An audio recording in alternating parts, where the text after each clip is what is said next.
Okay, we've got a short, simple tutorial for you today. Basically going to demonstrate some different ways to populate arrays. Just got our basic setup here. It wouldn't differ from any other program. And we're going to create an array, a string array to start off with. And it's going to have 4 items in it. And just to initialize it, just inside your curly braces on the right hand side of the equals mark, put double quotes. We're going to do a for statement that'll ask basically the user to input an item, and it'll store it into its corresponding array index. So simply done, cout for the user. We're going to ask them what the customer's name is, and the response is going to be stored in the array. And after this for statement, I'm going to create another one. It's basically just going to demonstrate what it stores.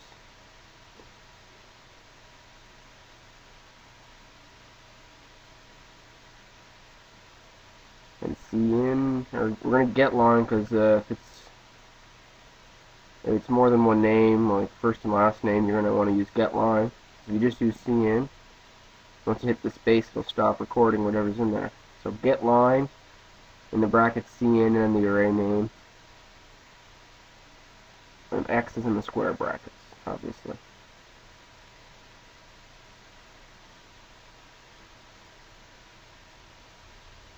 In the second for statement, we're just going to cout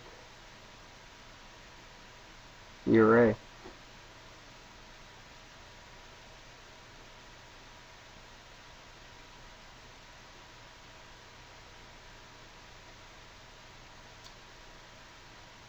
It should run.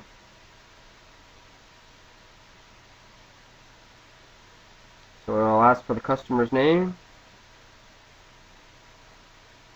4 times, obviously.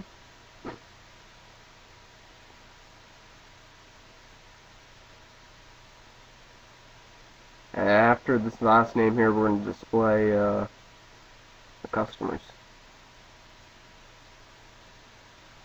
And to take this a step further, say you want to only display first and third names. Instead of incrementing x by 1 in the display for loop, we could increment x by 2, which instead of displaying every name, displays every second name.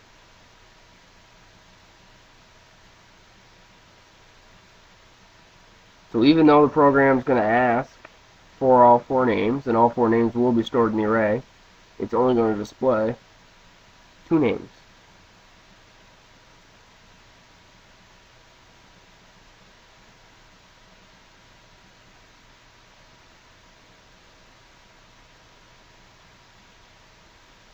So we'll spell Jock Allen Bell Smith there. So that's just, instead of x plus plus, we'll go x plus 2. That's simple enough. I'm just going to clear all this, and we're going to show you basically a similar method instead of using a string when you're using integer arrays.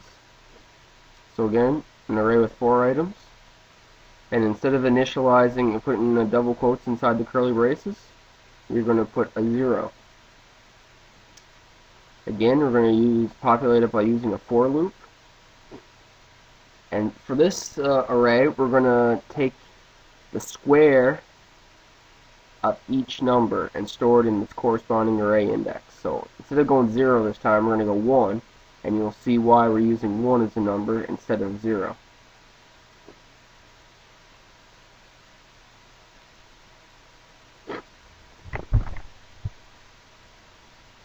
So the array number is equal to itself times itself. And just to display the array, again, we're going to use a for loop. This time we want to initialize x to 0, because arrays are counted starting at 0.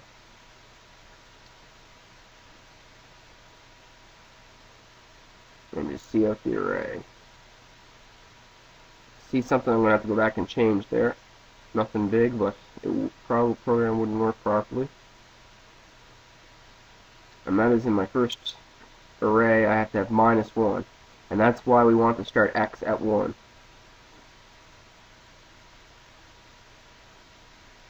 And there you go. You can see we got the squares of each number.